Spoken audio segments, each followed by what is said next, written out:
Vous écoutez La Voix d'Ambroise Paré, 24 heures sur 24, 7 jours sur 7, la radio des patients. Bonjour à tous, merci d'écouter La Voix d'Ambroise Paré sur le canal 60 de votre téléviseur. Alors actuellement nous sommes en direct pendant 1 heure avec Laurence, c'est l'émission Les Voix du Bien-être. Et aujourd'hui le thème de l'émission c'est la communication avec ses animaux. Alors quand on aime et quand on a un animal, on communique, en tout cas on essaye.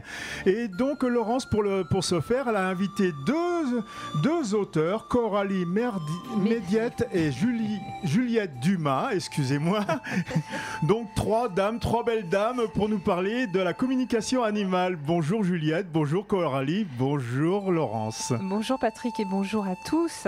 Alors vous qui nous écoutez, que vous soyez dans vos chambres pour un séjour qu'on souhaite toujours le plus court possible, ou que vous soyez peut-être en train de travailler ou peut-être en pause, on espère en tout cas vous changer les idées aujourd'hui avec ce thème plutôt inédit et que pour ma part j'ai découvert à travers cet ouvrage qui vient de sortir, donc la communication avec les animaux, un échange qui fait du bien. Donc un ouvrage écrit par Coralie Médiette et Juliette Dumas. Alors on a beaucoup de chance parce que ces deux auteurs sont par ailleurs boulonnaises.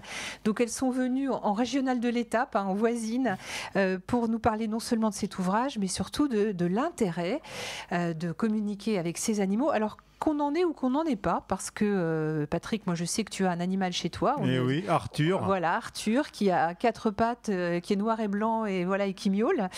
Moi je n'ai pas d'animaux, mais je pourrais tout à fait me mettre à la communication avec les animaux. Pourquoi ? Parce que certainement quand vous étiez enfant, vous aviez l'habitude de jouer, de câliner votre animal préféré et sans doute de lui parler, de le prendre comme confident, de lui confier un certain nombre de choses ou qu'il vous console. Eh bien, cette faculté que nous avions quand on était enfant, elle est juste oubliée et on peut la réveiller. C'est en tout cas ce que vous nous proposez, Juliette et Coralie. Merci d'être avec nous aujourd'hui. Est-ce que vous pouvez nous dire déjà rapidement ce qui vous a amené à vous intéresser à ce thème de la communication avec les animaux ? Alors, je vais commencer. Je suis Juliette Dumas. Moi, je n'ai pas d'animal. Mais j'en croise pas mal. Mais surtout, en fait, tout a commencé avec une formation sur le sujet de la communication avec les animaux que j'ai suivie avec Coralie Médiette, par pure curiosité. Et puis aussi parce que j'aime beaucoup tout ce qui peut faire du bien facilement et tout ce qui est à portée de main. Et donc, encore une fois, qu'on ait un animal à côté de soi ou un animal pas loin, je trouve que c'est passionnant d'essayer de comprendre pourquoi ça peut faire du bien, pourquoi c'est un formidable cercle vertueux qui nous sert autant que ça nous fait du bien à nous et ça fait du bien à l'animal. Donc en fait, tout a commencé comme ça, avec cette formation. Et puis de là, je me suis dit, tout ce que j'ai appris est extraordinaire. Et c'est souvent comme ça que je procède. J'avais envie de l'écrire, pour le partager, pour le transmettre et pour montrer que c'est ce que vous disiez, Laurence, au début de l'émission, c'est une aptitude naturelle qu'on avait tous enfants, qui ne demande qu'à être développée et réactivée. Et c'est pas réservé à une petite partie de la population, c'est pas réservé à des sorciers, c'est réservé à tout le monde. Et donc voilà comment ça a commencé. Et Coralie, à qui je laisse la parole, c'est une toute autre histoire parce qu'elle, c'est une amoureuse des animaux depuis toujours. Donc Coralie, vous communiquez avec les animaux depuis fort longtemps ? Alors effectivement, de manière intuitive, j'ai toujours échangé avec mes animaux de compagnie, à tel point que j'étais beaucoup plus proche des animaux que des êtres humains, même petites, c'est-à-dire que mes copains d'école, c'était mon chien, c'était mon chat, donc ils partageaient avec moi mes secrets, ils partageaient avec moi mes émotions, et j'étais une enfant à l'époque assez isolée, où je me sentais beaucoup plus en harmonie avec le monde animal qu'avec le monde des êtres humains. Et je pensais que ce que je ressentais lorsque je prévenais mes parents en leur disant « Tiens, Urac est malade, il a mal à la patte », je pensais que tout ça était tout à fait normal. Et puis, le temps a passé, j'étais passionnée des animaux, donc tous les animaux venaient vers moi de manière assez spontanée. Ouais. Exactement. Et j'ai sauvé des tas d'animaux, des oiseaux, des hérissons. Enfin, j'ai toujours été accompagnée par les animaux. J'ai voulu devenir vétérinaire et puis l'année de ma prépa, je suis tombée très malade. et j'ai pas pu redoubler cette année-là. Ça a été pour moi une chute, parce que dans ma tête, c'était très clair et net depuis toute petite, j'allais m'occuper des animaux. Et puis le temps a passé et j'ai découvert le monde du soin énergétique. Et j'ai fait l'acquisition d'un mastif, un bébé mastif de 2 mois qui s'appelle Léon, qui fait 100 kilos aujourd'hui. Il a beaucoup grandi. Il a bien grandi, qui est mon assistant lors des formations, qui est un chien absolument extraordinaire, un accompagnant et un thérapeute incroyable. Et je me suis dit, et tout s'est réactivé à nouveau, c'est-à-dire que ce sentiment d'être toujours en partage permanent, d'être dans un dialogue silencieux, mais se comprendre et être en totale harmonie, c'est revenu très très vite quand j'ai fait l'acquisition de ce chien.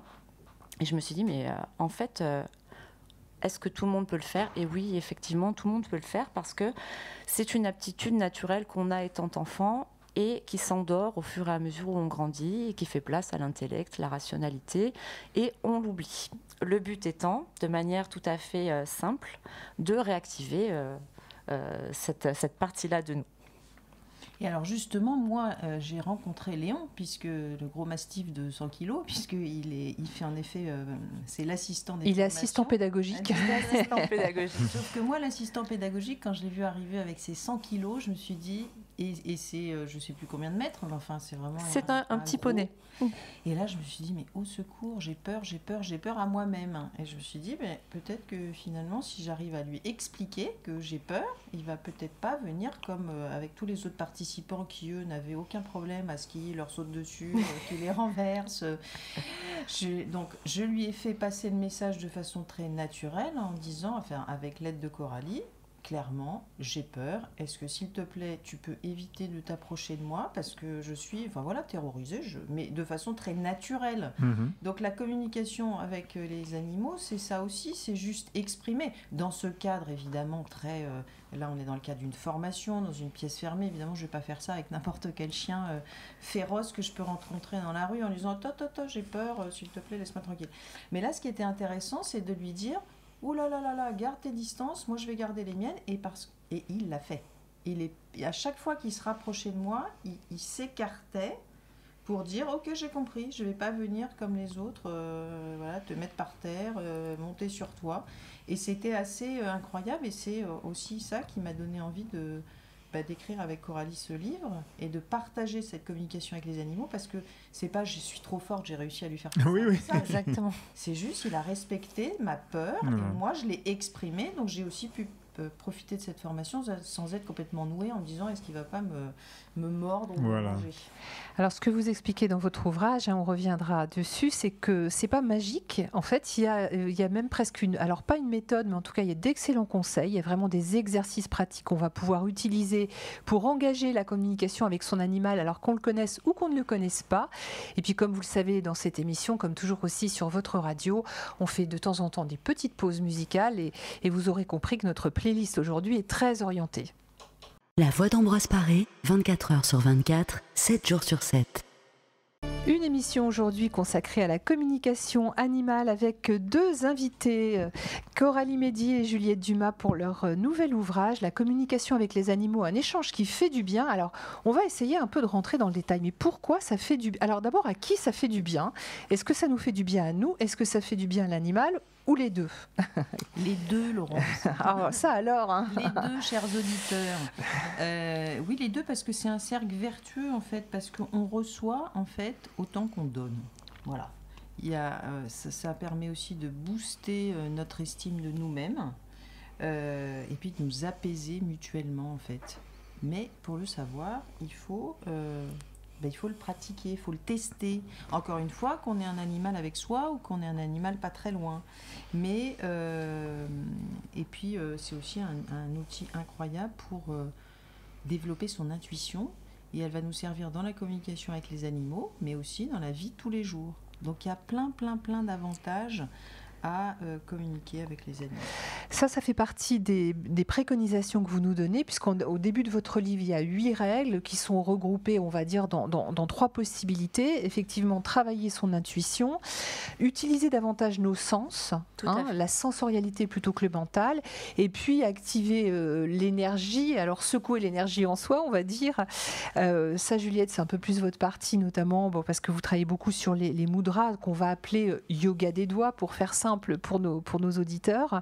Donc ça, c'est une forme de préparation. Coralie, c'est ce que vous faites, vous, par exemple, sur vos formations? Alors oui, effectivement, ce que je conseille en tous les cas, c'est de piocher ce qui nous parle. On est tous différents, on a tous des outils qui nous permettent de lâcher prise, de savoir s'ancrer. Il n'y a pas de protocole proprement dit, c'est juste des conseils pour apprendre à être dans le ressenti, à développer ses sens, parce que l'intuition, c'est notre 6e sens, mais pour pouvoir l'activer, il faut développer les 5 autres. En fait, tout part d'une observation de l'animal. Un animal est très ancré, vit dans l'instant présent. Il n'est jamais dans le passé, il n'est jamais dans le futur. Il n'a pas d'ego. Les animaux possèdent des émotions comme nous. Et ça fait pas très longtemps que ça a été validé par la science, puisque ça a modifié d'ailleurs les lois, la loi française en 2015, pour dire que les animaux étaient des êtres doués de sensibilité, chose qui n'était pas le cas auparavant. Et le fait qu'ils partagent avec nous énormément de points communs, eh bien, il suffit simplement d'observer comment fonctionne un animal.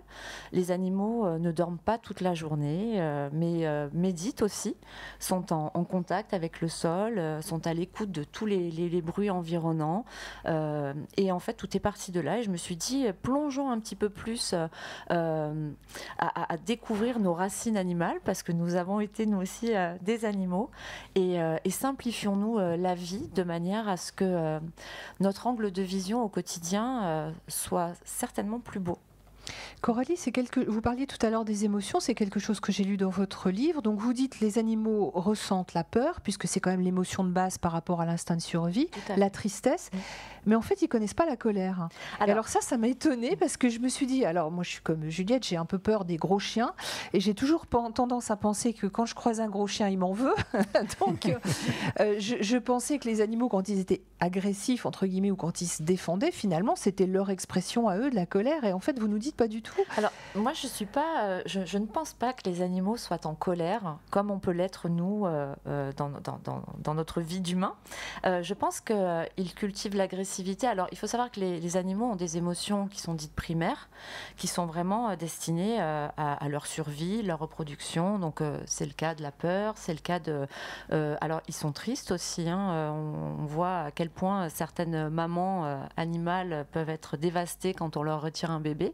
C'est comme nous d'ailleurs, mais la colère c'est particulier, c'est-à-dire qu'on va plus parler d'agressivité, mais un animal n'est jamais agressif par plaisir. Il met en alerte dans un premier temps, et d'ailleurs il suffit simplement d'observer, en tous les cas pour nos animaux domestiques, leur comportement, leur manière d'être, pour très rapidement comprendre que si le chat a le poil hérissé et les oreilles en arrière, il vaut mieux éviter d'y mettre sa main. C'est un système d'alarme, ça veut dire hop, ne t'approche pas trop de moi, parce que si tu t'approches un peu plus, je vais aller un petit peu plus loin. Donc on est plus dans le cadre d'une notion d'agressivité, mais qui comporte un message, et il faut respecter cela, il faut respecter les animaux dans leur essence même. Ce ne sont pas des êtres humains, et ça aussi c'est important de le dire. Ils ont une nature qui leur est propre, et on a la nôtre. Et partager et vivre en harmonie avec nos animaux de compagnie, ça n'est pas non plus les considérer comme des petits-enfants.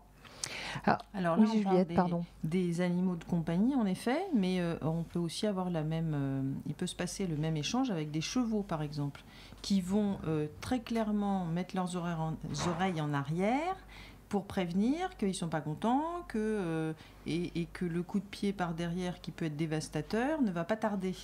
Donc je dirais aussi que la communication avec les animaux, c'est une observation. En fait, ça nous met en état d'observation, et ça va nous aider aussi bien dans la communication avec les animaux que dans la vie de tous les jours, hein. Tout ça, et à chaque fois, c'est pour les animaux, mais c'est dans la vie en général. Cette observation va aussi nous donner des signes que cette communication a été établie. Il faut justement pas du tout penser qu'on va envoyer un message, un SMS, un fax, même si ça n'existe plus, mais c'est pas ça la communication avec les animaux, c'est une sensibilité, c'est une intuition, c'est une observation. Et ce qu'il y a d'encore plus fort, même si je n'en possède pas, mais j'en croise en ce moment pas mal, les chevaux, en dehors d'avoir ces oreilles en arrière, la tête qui se penche, les yeux qui se ferment, etc. Ce qu'il y a d'encore plus fort avec eux, c'est qu'on peut leur confier notre émotion, comme je racontais tout à l'heure avec le gros chien en lui disant « Ouh là là, moi j'ai peur ». Mais le cheval, ce qu'il y a en plus, de mon point de vue, c'est qu'il va vous aider à évacuer. Enfin, c'est comme si il vous disait sans le dire. Mais si donc c'est sa présence. Ouais, sa présence va faire que... Est-ce qu'il modifie, vous sentez qu'il modifie son attitude ou sa présence? Il modifie comme s'il vous disait « Ok, je veux bien t'aider, mais il faut aussi que tu regardes et que tu m'écoutes, entre guillemets, enfin que tu m'observes, mais je suis là pour t'aider. » Peut-être que, Coralie me contredira ou pas, il y a le chien, ça va être plus basique dans le sens le gros câlin, en disant par exemple vous rentrez énervé du bureau et vous claquez la porte et tout va mal et vous balancez votre sac dans l'entrée. Le chien va vous faire la fête, balancer sa queue pour vous dire allez ça va, c'est pas grave, moment présent, oublie tout. Le cheval, il y a un truc encore plus puissant dans le sens où il vous dit, sans le dire encore une fois, je suis là, je vais t'aider, je vais t'accompagner. Il y a un côté, Coralie, tu peux confirmer, mais oui. C'est la sensation en tout cas que moi j'ai, encore une fois, sans avoir du tout de cheval dans mon jardin. Et sans avoir de jardin. Oui, effectivement, le cheval, c'est le sage. C'est, selon moi, en tous les cas, l'animal le plus proche de l'humain, de par son esprit très empathique, très à l'écoute, il capte toutes les émotions. Mais chaque animal, en fait, a sa particularité, on va dire, à nos côtés. Ce qui est très intéressant, c'est de se dire qu'un animal comprend ce qu'on lui dit.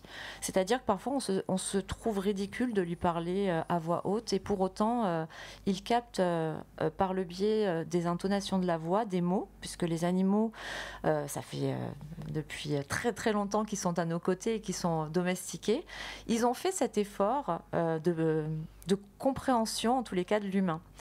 Et ce serait vachement intéressant de pouvoir se dire, ok, ils font cet effort, mais à nous aussi maintenant d'écouter ce qu'ils ont à nous dire, parce que c'est pas parce qu'on parle pas le même langage qu'on n'est pas en capacité de se comprendre. Et c'est vrai que ce qui se passe avec les chevaux, c'est quand même très particulier. D'ailleurs, ce sont des animaux qui sont souvent accompagnants, on va dire, dans un certain nombre de thérapies. Je pense notamment avec des enfants handicapés, par exemple, ou des enfants autistes, où vraiment la présence, on parle souvent de médiation, la présence de l'animal va être extrêmement apaisante, elle donne de la force, enfin, il y a quelque chose qui se passe. Ah oui, complètement. L'équithérapie est une thérapie incroyable pour pouvoir justement renforcer l'estime de soi, la confiance en soi, le travail qu'on peut faire avec les animaux, avec pas forcément que des personnes handicapées, mais pour apprendre à gérer son stress, pour les personnes qui sont psychotiques aussi, on se rend compte que la présence de l'animal permet justement de modifier aussi l'état d'être. Le fait de caresser un chat notamment, c'est extrêmement apaisant. Ça a un effet anti-stress incroyable. On a un adepte ici de la ronron-thérapie. La ronron-thérapie extraordinaire. Ah oui. La ronron-thérapie, le ronron avec une fréquence entre 25 et 50 Hz qui apaise particulièrement les états anxieux, stressés. Hop, tout redescend et c'est merveilleux. On se fait encore une petite pause musicale et on va continuer sur ces thématiques tout à l'heure. On vous laisse respirer aussi de votre côté.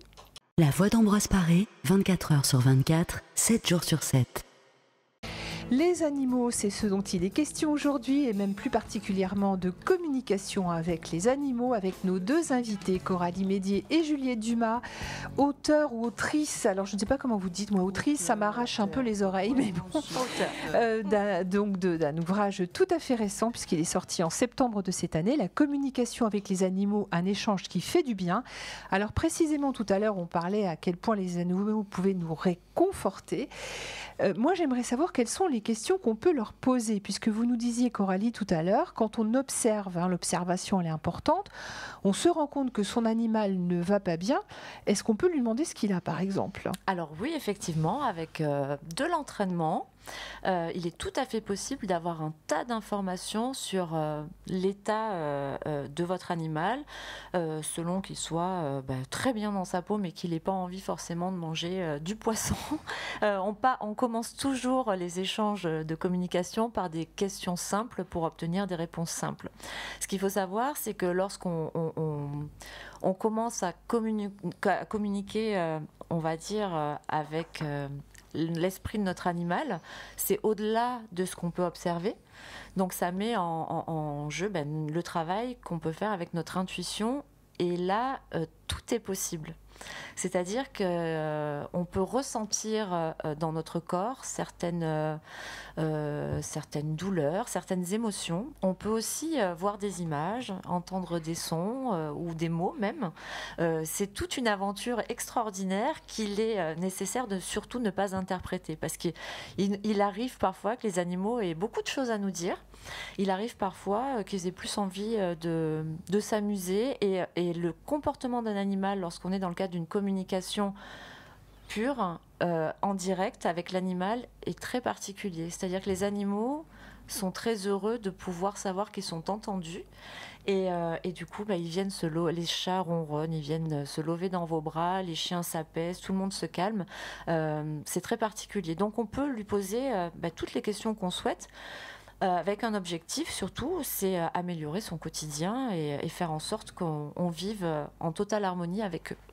J'imagine que plus on pratique et plus ça devient entre guillemets facile, parce qu'il doit y avoir certainement des habitudes de comportement ou de réaction qui doivent se reproduire. Oui, mais on peut commencer par un exercice très très simple, et on en propose justement quelques-uns dans le livre. C'est juste de mettre sous ses yeux une photo d'un animal. Bon, l'important c'est de savoir ce qu'il y a avec d'avoir des informations. C'est pour ça que vous pouvez le faire soit en vous inspirant du livre, soit en faisant un exercice avec votre voisin, votre voisine, votre belle-sœur, peu importe, mais en tout cas... Quelqu'un qui connaît l'animal en photo. C'est ça. D'accord. Donc vous avez cette photo devant les yeux et vous allez juste la regarder, l'observer. Vous pouvez fermer les yeux, vous concentrer, vous faites comme vous voulez. Mais le plus simple possible, vous avez cette photo sous les yeux et vous vous dites, ok, bon, qu'est-ce que je peux avoir dans cette image qui peut m'aider, qui peut me donner des informations. Et vous serez bluffé, mais vraiment bluffé, et c'est comme ça que Coralie commence ses formations en général, du nombre d'informations qui vous viennent, et surtout si vous appliquez, je ne vais pas dire respecter, mais si vous appliquez nos règles, enfin les règles que l'on propose dans le livre, c'est-à-dire ne vous jugez pas, laissez venir tous vos ressentis. Vous faites cet exercice simple, donc l'entraînement il peut venir après, mais là il y a juste un exercice simple qui va vous mettre en confiance et qui va vous permettre de vous dire... Je peux communiquer avec un animal. D'ailleurs, je le faisais quand j'étais petite, pour revenir sur le début de l'émission. Mais voilà. Et ensuite, ce que vous faites, vous écrivez tout ce qui vous passe par la tête. Tout. Et ensuite, vous allez comparer avec les informations que son maître ou sa maîtresse va vous donner. Et vous allez voir que vous êtes rarement, enfin en tout cas, c'est toujours ce qui se passe dans les formations de Coralie, c'est toujours quasiment la vérité à un truc près. Mais c'est bluffant, vraiment, je vous invite à le faire. D'ailleurs, vous le proposez dans votre ouvrage. Oui, il y a un certain nombre de photos d'animaux. Donc, vous voyez la photo, enfin, vous regardez la photo. On vous conseille de noter effectivement vos impressions, les informations qui vous viennent. Et ensuite, alors, je ne dis pas qu'il y a la solution, mais il y a un petit texte qui décrit ce que pense la personne qui, en fait, est le. Alors, vous ne dites pas le maître, de l'animal. Donc, Coralie, vous dites. Moi, je préfère parler de gardien. Le gardien, c'est ça. Je cherchais depuis tout à l'heure. Guide, non, c'était pas guide, c'est gardien. Il y a bien cette idée, c'est-à-dire que c'est quelqu'un aussi qui fait attention et qui protège. Tout à fait. Mais qui ne possède pas. Dans le sens exactement où les animaux ne nous appartiennent pas. J'ai un vétérinaire qui disait, en parlant de nous, en disant tes parents. Et donc souvent, quand il va voir va voir maman, va voir maman. Bon, c'est une interprétation. Oui. Tout à l'heure, vous parliez d'intuition, donc s'autoriser à être intuitif avec son animal, hein, et à recevoir les informations. Mais les animaux, eux aussi ont des intuitions, ils ont des informations pour nous. Est-ce que vous pouvez nous donner des exemples? Alors, on pense par exemple avant des catastrophes naturelles, d'animaux qui vont justement ressentir les choses et se sauver, que ce soit des oiseaux ou des mammifères, peu importe, ou quand on les voit courir, il vaut mieux courir dans le même sens qu'eux, tant qu'à faire. Est-ce que vous avez d'autres histoires ou d'autres anecdotes à échanger avec nous de ce point de vue? Alors, il est vrai que l'animal est un être extrêmement intuitif, ça fait vraiment partie de son quotidien, beaucoup moins que nous, hein, pour le coup, parce qu'on a quand même du mal à être connecté à notre petite boussole intérieure en général, et puis se laisser guider, et parfois on ne prend pas les bons chemins. Quoi qu'il en soit, les animaux, oui, effectivement, ils ont cette intuition, comme vous le disiez, Laurence, pour se prévenir des dangers, pour prévoir aussi des événements. Ils sont tellement intuitifs aussi que parfois, 5 minutes avant qu'on rentre à la maison, ils sont déjà devant la porte. Ah oui. Oui. Il y a pas mal d'expériences justement à ce sujet qui ont été réalisées. Et c'est assez étonnant de voir à quel point l'animal, le mot est juste, nous sent. Et puis par rapport à l'intuition aussi, la manière de sentir l'être humain peut être assez révélateur parce que les animaux en général sentent aussi quand on est bienveillant avec eux, quand on les aime. Parfois, ils peuvent aussi sentir l'agressivité cachée d'un personnage. Racontez-nous cette anecdote. Je vais vous en parler parce que moi, celle-là, je l'aime bien. Je l'aime beaucoup. Alors, en fait, l'anecdote est la suivante. C'est très étonnant. C'est une personne, une stagiaire à nous qui a organisé un barbecue, donc qui avait fait la formation et qui recevait un tas d'amis pour la crémaillère de sa maison, dont une jeune fille qu'on va appeler Mélanie, qui était très heureuse de pouvoir présenter son nouveau petit ami à toute son équipe. Et il se trouve que ce petit ami, très beau au demeurant, n'a jamais réussi à passer la porte de la maison parce que le chien, qui était un amour de chien, qui est très bienveillant, qui aime tout le monde, n'a jamais accepté qu'il passe la porte. Et il était justement, on en parlait tout à l'heure, en alerte, et il exprimait vraiment d'une manière assez ferme: ne rentre pas, sinon ça va mal se passer. Donc assez agressif.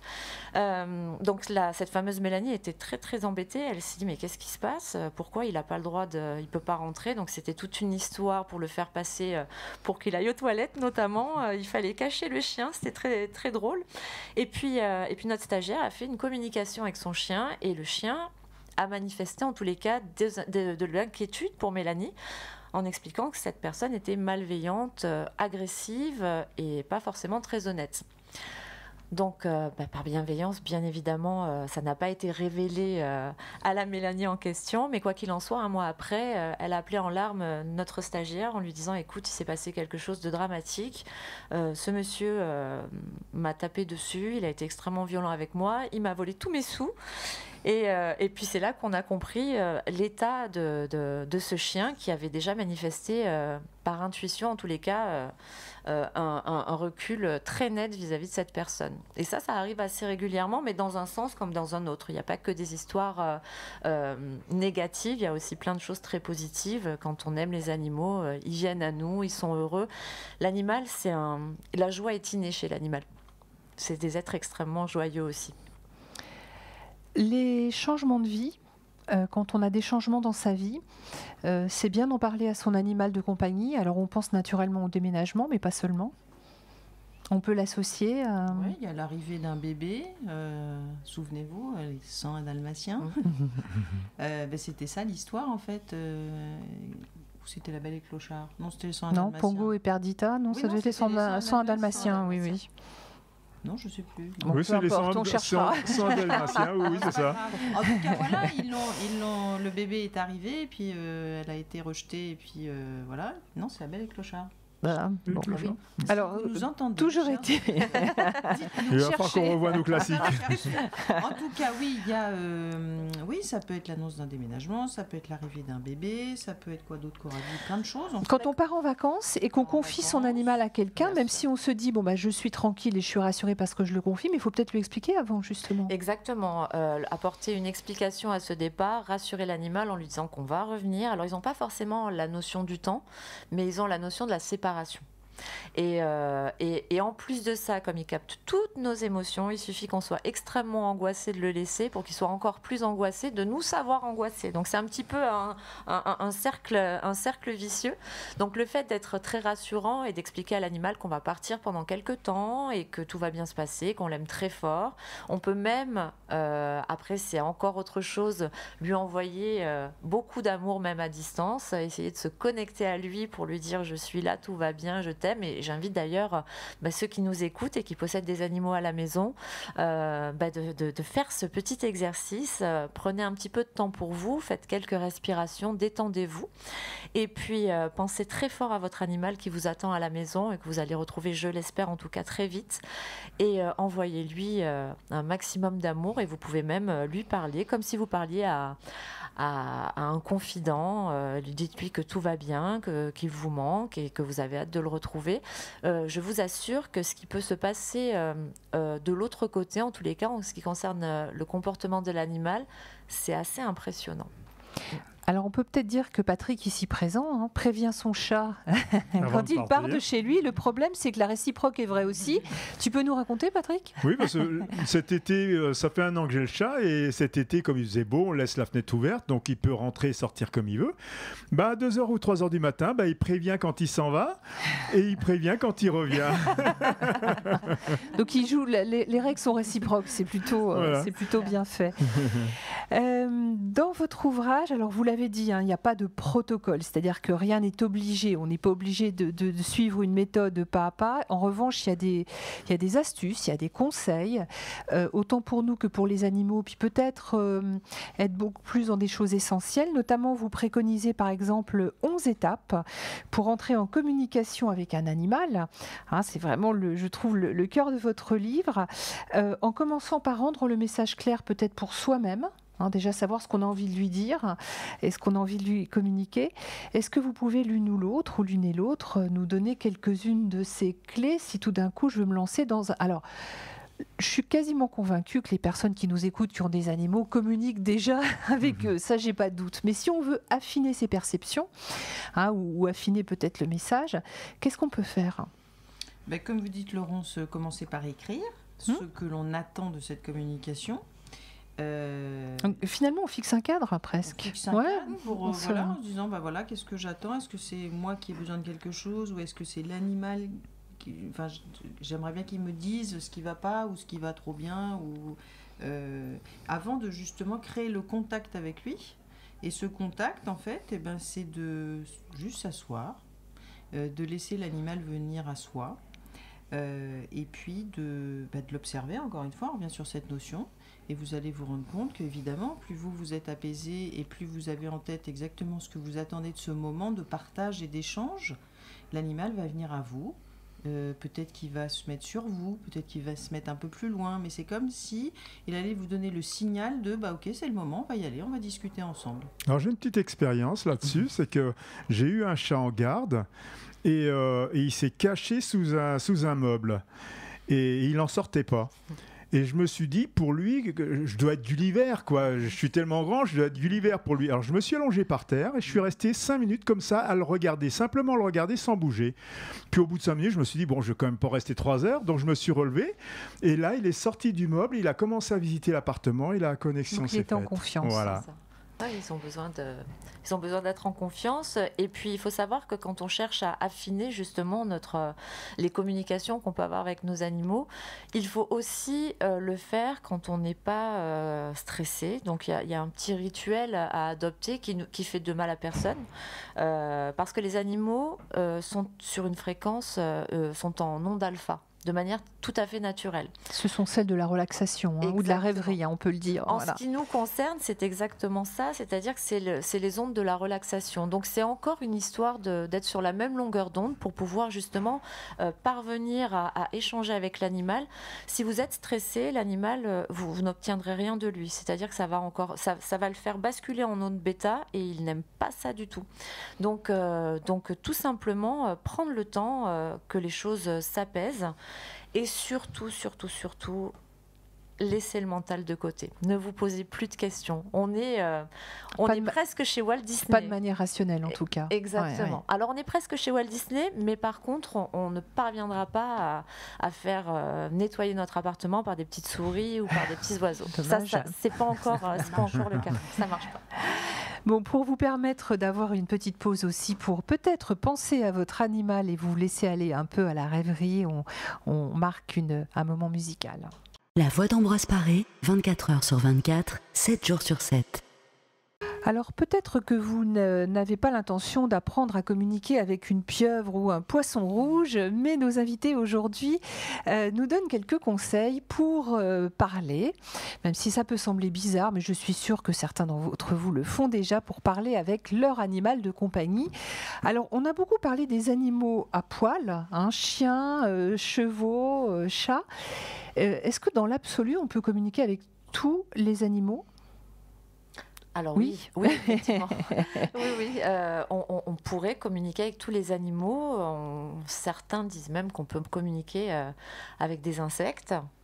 Les oiseaux, par exemple, on peut communiquer avec les oiseaux ? Les oiseaux, oui, bien sûr. Les oiseaux. Alors, c'est particulier. Les oiseaux, il faut quand même pas mal d'entraînement parce qu'ils ont aussi un langage qui leur est propre. Il faut savoir aussi décoder. C'est moins simple en fait que l'animal domestique. On a l'habitude de voir évoluer. C'est un petit peu plus complexe, mais oui, effectivement, on peut communiquer avec des dauphins, on peut communiquer avec des oiseaux, on peut aller plus loin, communiquer avec des animaux sauvages. J'ai pas encore fait, j'aimerais bien, mais c'est possible, oui. Parce que moi, j'ai une amie qui me raconte que tous les matins, quand elle ouvre sa fenêtre, elle a un petit oiseau qui vient se mettre sur l'arbre en face d'elle. Elle a l'impression qu'il y a des jours où il l'attend, en fait. C'est toujours à une heure assez régulière, donc visiblement, il y a quelque chose qui s'est passé. Il est là pour lui envoyer un message ou en attendre un d'elle, peut-être aussi. Alors, on a tous des exemples et des histoires de la fidélité ou de la loyauté des animaux. On parlait tout à l'heure des sentiments. Est-ce que vous nous confirmez ça ? Oui. oui, tout à fait. Alors les animaux ont un amour sans condition, un amour inconditionnel. Ce sont des êtres doués d'empathie, mais c'est simplement très naturel pour eux de fonctionner ainsi. Ils sont là pour nous soutenir, pour nous aider. Moi, je trouve que ce sont des thérapeutes extraordinaires, des accompagnants au quotidien. Et c'est vrai que quelle que soit en fait la manière dont on va s'occuper d'un animal, il sera toujours en totale reconnaissance de son gardien. Et ça, c'est quelque chose que nous, les humains, on a du mal à comprendre ou à accepter.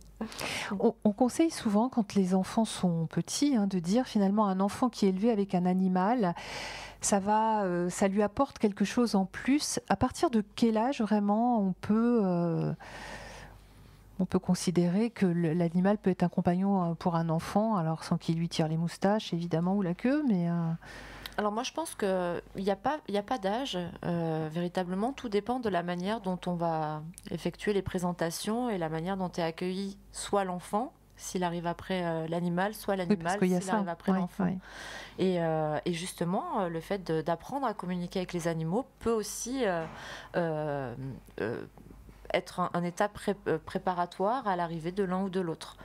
De la même manière, lorsque vous souhaitez adopter un animal, c'est toujours intéressant de passer par ce biais de communication pour savoir si y a pas trop si l'animal sera bien dans la maison, si il a envie d'être adopté aussi. Il y en a certains qui n'ont pas forcément envie. Il n'y a pas vraiment de règles en fait à ce niveau-là. Je pense que c'est aussi de la part de l'être humain l'amour et la manière dont il va s'occuper de l'animal qui va changer beaucoup de choses aussi. Votre livre, il regorge de conseils. Il y a beaucoup également d'exercices, donc très pratiques, des choses qu'on peut faire. Il y a également des anecdotes, des belles histoires. Et moi, ce que je vous propose, c'est peut-être de nous en lire quelques-unes de ces belles histoires de communication avec les animaux. Oui, c'est des petites histoires pour inspirer en fait, pour donner envie et pour encore une fois montrer que c'est un échange qui fait du bien et que c'est quelque chose qui est accessible absolument à tout le monde. Alors j'ai choisi de vous lire une des histoires du livre qui s'appelle Maya, la chienne qui aurait voulu partir en voyage. Pour leurs 10 ans de mariage, Bruno et Nathalie s'étaient offert un grand voyage de rêve pendant 15 jours. Impossible d'emmener Maya. Alors ce sont les parents de Nathalie qui l'avaient gardée. Alors qu'avant leur départ, le couple avait préparé leur chienne en lui expliquant leur projet et en la rassurant, en lui montrant son nouvel environnement, Maya était restée prostrée dans la chambre, ne voulant pas manger, encore moins sortir. Alors au lieu de céder à l'inquiétude, Bruno et Nathalie avaient décidé de communiquer à distance avec leur animal pour la rassurer avec des mots simples et lui avaient aussi raconté qu'ils seraient bientôt de retour. Ils avaient envoyé des images de leur retour en pleine forme, des joies, des retrouvailles. De son côté, Maya avait exprimé sa peur et sa tristesse. Mais quelques communications plus tard, Maya, rassurée, avait repris son quotidien et quitté sa tanière. Cette connexion avait autant permis au couple qu'à Maya de passer de bonnes journées, même séparés par des milliers de kilomètres. Voilà un bel exemple. Vous en auriez une autre éventuellement ? Oui, on va en trouver. Allez, vous allez en trouver une autre, Juliette. Alors, Bouchon, le chat empli de gratitude. Oh, ça me paraît très bien. Alors, c'est l'histoire d'Emma qui vit une relation extraordinaire avec Bouchon, un petit chat tigré qu'elle a recueilli à l'âge d'1 mois après l'avoir découvert tout seul et très sale dans un buisson alors qu'elle se promenait dans la forêt. Elle l'aime autant qu'il l'aime, et à chaque fois qu'elle ne se sent pas très en forme, il vient vers elle. Il ronronne, il pose ses pattes sur elle, ce qui a toujours sur Emma un effet bienfaisant. Il lui fait tellement de bien qu'elle a décidé de faire la même chose pour lui. Son échange avec lui a été une première expérience fabuleuse, parce que le chat a d'abord exprimé sa profonde gratitude de lui avoir sauvé la vie. Il lui a dit combien il était heureux de partager sa vie. Emma avait ressenti de nombreuses émotions positives en attendant et en visualisant cette reconnaissance pure et sincère. Pendant sa communication avec lui, elle avait eu la confirmation de ce qu'elle pensait. Bouchon était en pleine forme, respecté dans sa vie de chat et très bien dans ses pattes. Merveilleux. Juliette, j'ai envie de savoir comment s'est terminée cette histoire avec ce mastif de 100 kilos à qui vous avez dit que vous aviez peur de lui, parce que moi c'est quelque chose qui peut m'arriver, d'avoir peur des gros chiens.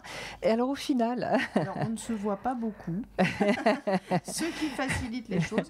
Mais non, j'ai pas encore... Il est toujours dans le respect, mais moi j'ai pas encore réussi à... Il est trop gros pour moi, je lui dis clairement, voilà, tu es trop gros pour moi, tu es très beau mais tu es trop gros, et j'ai toujours peur, mais je travaille, et j'ai moins peur d'un cheval, allez savoir pourquoi, qui est beaucoup plus gros que lui, et pourtant c'est un chou à la crème, ce Léon, mais pour l'instant, j'ai pas encore trouvé mes marques, mais on se parle, donc on avance. Ça peut être une piste aussi quand on a peur de certains animaux, je pense à leur chien ou cheval, on peut rentrer dans ce genre de processus pour justement, par la communication, améliorer une connaissance réciproque, on va dire, et une facilité à créer le contact. Complètement, et puis c'est même conseillé parce que...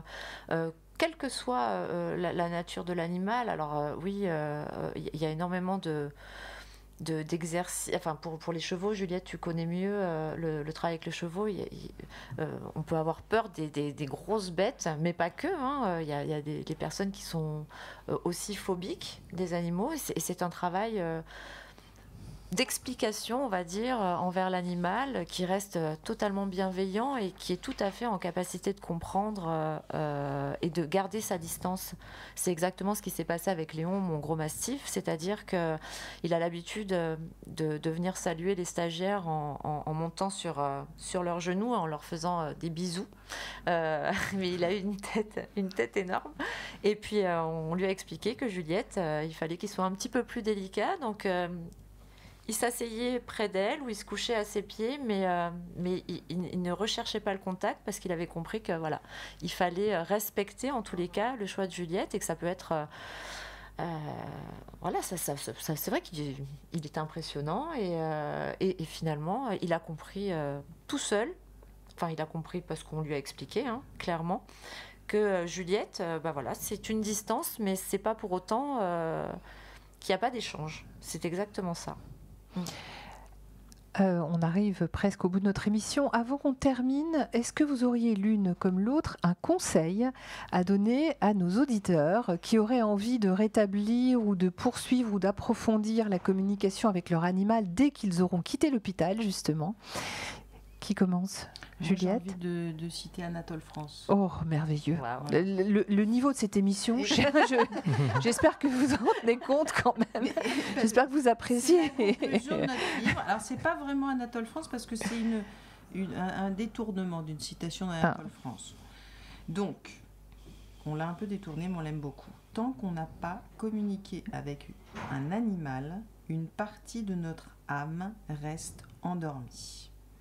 Anatole France a dit « Tant qu'on n'a pas aimé un animal, une partie de notre âme reste endormie. » Et nous, on a juste changé, aimer, communiquer. Mais c'est vraiment voilà, tout ça résume. C'est la conclusion de notre livre et ça résume en fait. Mais parce que aimer, c'est peut-être une bonne raison pour vouloir communiquer, peut-être. Par exemple. Alors, vous suggérez à vos lecteurs de partager avec vous leurs expériences, ce qu'ils auraient pu tirer d'une part de votre livre et puis aussi de leur quotidien avec leur animal. On vous trouve sur Instagram avec un compte donc qui est @le trait du 8, cercle des animaux. Au pluriel. Et puis aussi sur nos Instagram à nous, sur Facebook pour ceux qui sont... Juliette Dumas et Coralie Médier, voilà. DIET à la fin, voilà, donc on vous retrouve très facilement. Alors, vous ne serez sans doute plus là, et on vous le souhaite, au mois de décembre, mais on vous incite, si vous êtes boulonnais, à revenir, puisque le 1er décembre, le jeudi 1er décembre, nous aurons le salon Lire à l'hôpital, comme chaque année depuis de nombreuses années. 7 ans. Merci Bernadette, notre présidente bien-aimée. Donc, vous y trouverez un certain nombre d'ouvrages, dont celui-ci, et vous aurez la possibilité de rencontrer nos auteurs qu'on a eu plaisir à recevoir dans les Voix du bien-être et à la radio, donc la Voix des patients, la Voix d'Ambroise Paré, la radio des patients. Merci à toutes les deux de votre venue. Et puis on souhaite un beau succès à votre livre et surtout à toutes les belles expériences qu'il pourra susciter. Et on se quitte tranquillement en musique. Rentrez chez vous le plus vite possible. La Voix d'Ambroise Paré est aussi sur Internet. Suivez l'actualité de la Voix d'Ambroise Paré sur notre site et sur notre page Facebook.